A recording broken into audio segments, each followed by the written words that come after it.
news, a young boy who swims in his local community pool and spa has now contracted a deadly infection from a brain-eating amoeba. It is confirmed that the boy is now suffering from primary amemic meningosyphilis, also known as PAM. The details of this case are still underway, but clinical testing has shown that the amoeba in question is called Naegleria fowleri. We have a reporter on site who says they may have confirmed the source of the amoeba at the community center. Thank you, Antonia. I am here at the Azalea Community Pool and Recreation Center where 11-year-old Matthew Hunter was seen playing and splashing with friends in the pool and nearby hot tub. The lifeguard confirmed that the boy spent the majority of his time in the hot tub. And I have here with me Mr. Boucher from High Quality H2O Laboratories, who is suspicious about the upkeep and care of the water inside the spa.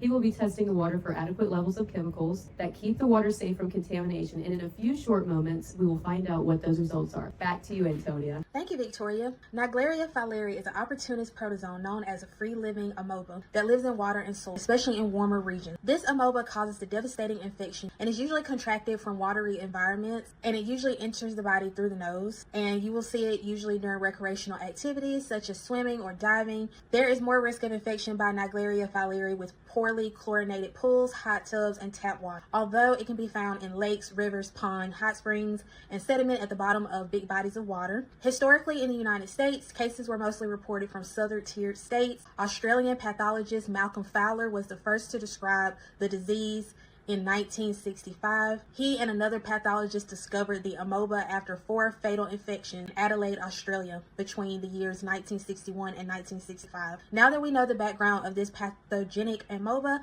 let's check back in with our associates at the site. We have our results, Antonia, but first, Mr. Boucher, can you tell us a little bit about yourself and your expertise in testing water for safety?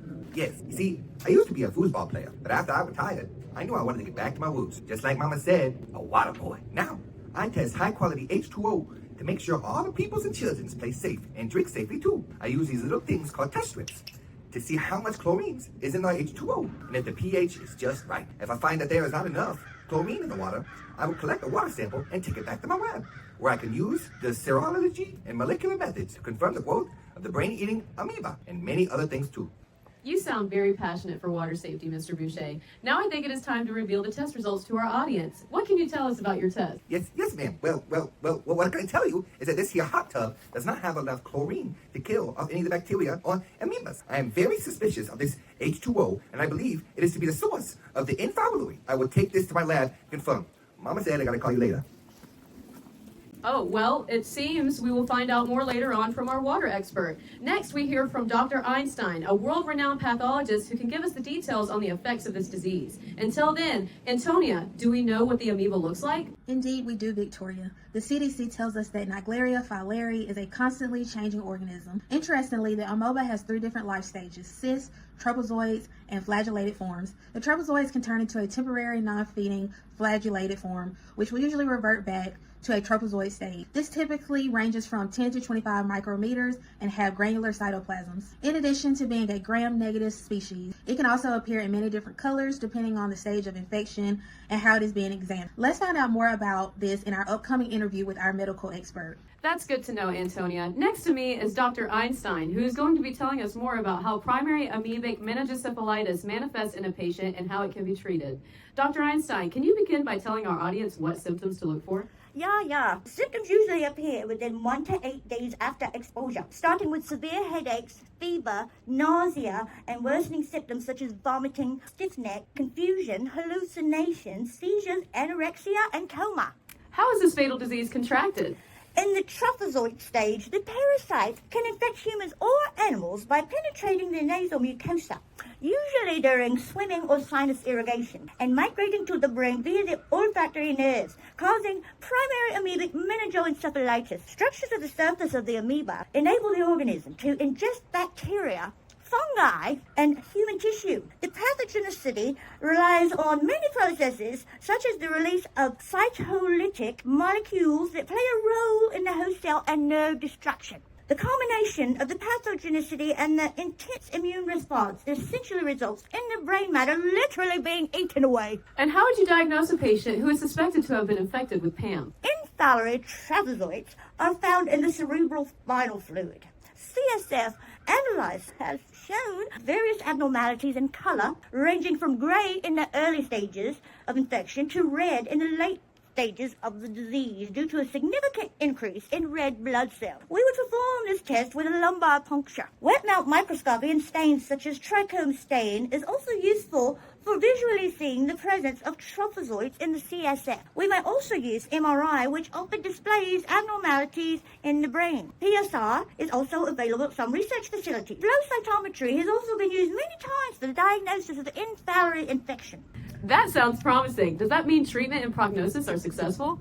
9. Not so promising. Currently, the most agreed upon medication for the treatment of inflammatory infection is amphotericin B. Other anti-infectives which have been used in case reports include fluconazole, miconazole, meltifosine, azithromycin, and rifampin. And even though PAM is characterized by low morbidity, it has a mortality rate of 98%, usually causing death in less than 2 weeks after the initial exposure. To date, no more than a dozen people have survived the infection. That escalated quickly. Thank you for your time, Dr. Einstein. We will check back in with Mr. Boucher after the break. Stay tuned. Yeah. Have you been infected by your community recreation center with primary amoebic meningoencephalitis? You could be a part of a new civil action lawsuit.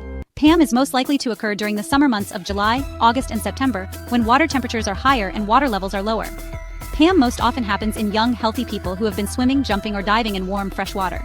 It is possible to get PAM by using tap water with the amoeba in it to rinse the sinuses. You can't get PAM by drinking water with the amoeba in it. According to the most recent data, a total of 39 countries have reported cases of N. fowleri infections. However, the United States of America, Pakistan, Mexico, Australia, the Czech Republic, and India have been the most affected. These countries may be more prone to these infections because of their year-round warm climates and access to contaminated water sources. It is worth mentioning that most USA cases happen in southern regions of the country where the weather is warmer. If you or someone you know has been infected by PAM or at risk for a contamination source in your community, call Antonia Victoria Law and Associates and be a part of the claim today. And we're back. Although the statistics for PAM are not favorable, current and future research is making headway. A real-time PCR targeting the N. fowleri sequence has been developed. Various other agents have been studied, including hydromycin and xenocin for treatment. New research suggests that climate change and increased temperature could result in a higher frequency of N. fowleri infections. A 2024 study in Scientific Reports used modeling to suggest what an mRNA vaccine against N. fowleri might look like, as well as new research groups finding ways to administer drugs through intranasal drops or nebulization to target the amoeba in the entry site. Finally, we confirmed the source of the contamination for this case. Antonia, we are fortunate to have Mr. Boucher with us again. He seems to have some news that he would like to say in person. Thank you for your speedy analysis of your laboratory. What would you like us to know? Thank you for having me. But my mama said I'm not allowed to get in this koozie because this is not high quality H2O. And the amoebas get in your medulla oblongata. Well, folks, there you have it. Be sure to check your local water and swimming sites for their sanitization protocols.